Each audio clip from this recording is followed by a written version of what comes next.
Mamata Banerjee Indian politics में एक ऐसा नाम है जिन्होंने वेस्ट बंगाल में 30 साल पुरानी सत्ता को गिरा दिया था, लेकिन अब उनकी कुंडली एक बहुत बड़े परिवर्तन का संदेश दे रही है। एक ऐसा परिवर्तन जो ना सिर्फ उनके पॉलिटिकल करियर बल्कि भारत की राजनीति की भी दिशा बदल सकती है। उनकी कुंडली में एक बहुत बड़ी महादशा का बदलाव दिखाई दे रहा है। ऐसा हो सकता है कि टीएमसी 2026 का इलेक्शन जीत जाए, लेकिन तब भी ममता बनर्जी सीएम पद की शपथ ना लें। ऐसा क्या परिवर्तन उनकी कुंडली दिखा रही है और ग्रह और नक्षत्र किस तरह की भूमिका उनके लिए लेकर बैठे हैं, आज के वीडियो में हम यही जानेंगे।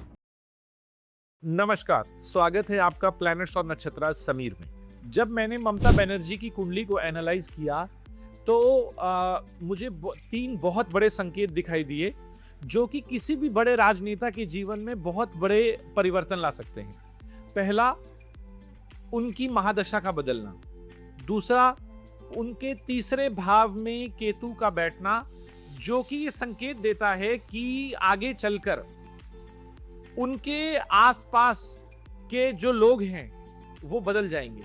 यानी कि जो अभी उनके सलाहकार हैं, उनकी पार्टी में बहुत उनके करीबी काम करने वाले लोग हैं, उनके अंदर एक बहुत बड़ा बदलाव दिखाई दे रहा है। और तीसरा, अगस्त से उनके जीवन में शनि से हटकर बुध की महादशा चलेगी। अब सवाल यही है कि पश्चिम बंगाल की राजनीति में क्या एक ऐसा बड़ा बदलाव आने वाला है जिसकी किसी ने भी आज तक कल्पना नहीं की थी। इसको समझने के लिए हमें पहले उनकी कुंडली का मूल ढांचा समझना पड़ेगा। अगर हम ममता बनर्जी की कुंडली देखें तो वो कुछ इस तरीके से दिखाई देती है। राजनीतिक ज्योतिष में हम सबसे पहले किसी भी राजनेता का लग्न देखते हैं और उनकी कौन सी महादशा चल रही है इस पर ध्यान देते हैं। ममता बनर्जी एक एरीज असेंडेंट हैं, यानी कि उनकी कुंडली मेष लग्न की है। मेष लग्न का स्वामी है मंगल। उन्होंने अभी तक जितना भी अपना राजनीतिक जीवन जिया है वो पूरा का पूरा शनि की महादशा में जिया है। शनि की महादशा का अगर मैं आकलन करूं तो वो दिखाती है कि नीचे तबके के लोगों के लिए राजनीति करना, उनके हक के लिए लड़ना, जमीन से जुड़ी हुई राजनीति करना, जो कि सब उनके पॉलिटिकल करियर की एक बहुत बड़ा पार्ट रहा है। उन्होंने शनि की महादशा में कांग्रेस से अलग हुई टीएमसी को बनाया, टीएमसी का संगठन मजबूत किया, सड़कों पर वंचितों के लिए उतरी, आंदोलन किया, अपने संगठन को बढ़ावा दिया, नेटवर्किंग बनाई, आम आदमी से जुड़ी। ये सब शनि की महादशा की खूबियां हैं। मंगल जो कि उनका लग्नेश है और कुंभ राशि में बैठा है, वो उन्हें नेटवर्किंग के लिए एक खास ताकत देता है, लोगों के साथ जुड़ने के लिए एक बहुत अच्छा ऑरा देता है, उनकी पर्सनैलिटी को इस तरीके से प्रेजेंट करता है कि एक आम आदमी को वो बहुत ही एक्सेसिबल लगती है। इसीलिए शनि की महादशा में मंगल की मदद से ममता बनर्जी तृणमूल कांग्रेस का संगठन इतना मजबूत कर पाई और एक बहुत बड़ी पार्टी के रूप में उभर पाई।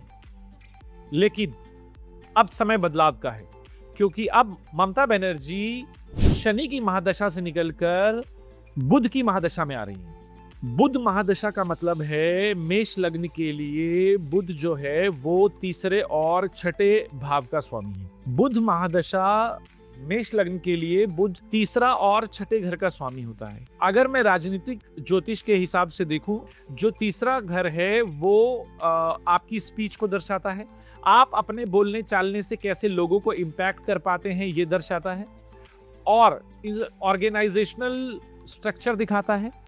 और जो छठा घर है वो आपको ऑपोजिशन दिखाता है, आपकी स्ट्रगल दिखाता है, पॉलिटिकल कंपटीशन दिखाता है, आप कितना आगे जा पाएंगे पॉलिटिकल कंपटीशन में ये दिखाता है। इसका मतलब ये है कि आने वाले समय में ममता बनर्जी के आसपास काम करने वाले चेहरे बदल जाएंगे। उनका रोल पूरी तरीके से भारतीय पॉलिटिक्स में और वेस्ट बंगाल की पॉलिटिक्स में बदल जाएगा। वो एक नए अवतार में दिखेंगी, एक नए रोल में दिखेंगी। उनकी भूमिका में एक बहुत बड़ा परिवर्तन आने वाला है, जो कि पद से ज्यादा प्रभाव देने वाला है। तीसरे भाव में केतु होने की वजह से उन्हें एक ऐसा रोल मिल सकता है जहां पे वो बड़ी बड़ी पार्टियों की नेटवर्किंग कराएं, राजनीतिक मार्गदर्शन करें और एक बहुत बड़ा स्ट्रक्चर क्रिएट करें ऑपोजिशन के लिए। अभी ममता बनर्जी स्टेट पॉलिटिक्स में बहुत एक्टिव हैं और बहुत बड़ा नाम है, लेकिन अगस्त 2026 के बाद मुझे ऐसा लगता है कि वो देश की राजनीति में बहुत ज्यादा सक्रिय हो जाएंगी और उनका रोल नेशनल पॉलिटिक्स में बहुत ज्यादा बढ़ जाएगा। उनकी भूमिका आने वाले समय में इंडिया अलायंस को खड़ा करने में, सभी विपक्षी पार्टियों को इकट्ठा करके लाने में, उनको एक डायरेक्शन देने में, उनको एक गोल देने में बहुत बड़ी रहेगी। ममता बनर्जी की कुंडली बार बार एक ही बात कह रही है कि वो है बदलाव, और वो बदलाव मुझे दिख रहा है कि हो सकता है कि ममता बनर्जी इंडिया अलायंस की नई हेड बन जाएं और उनका काम दूसरी सभी विपक्षी पार्टियों को एक साथ लाना, उनका मार्गदर्शन करना, उनको एक साथ जोड़ना, एक कॉमन गोल के लिए काम कराना और इस इंडिया अलायंस को एक बहुत स्ट्रॉन्ग स्ट्रक्चरल ऑर्गेनाइजेशन बनाने का रहेगा। 2026 का जो वेस्ट बंगाल का इलेक्शन है वो उनके लिए एक बहुत बड़ा संघर्ष बन सकता है। ये कोई जरूरी बात नहीं है कि वो अपना इलेक्शन जीत ही जाएं। ऐसा भी हो सकता है कि बहुत बड़ी कांटे की टक्कर हो और ममता बनर्जी को जीतने के लिए नाको चने चबाने पड़ जाए।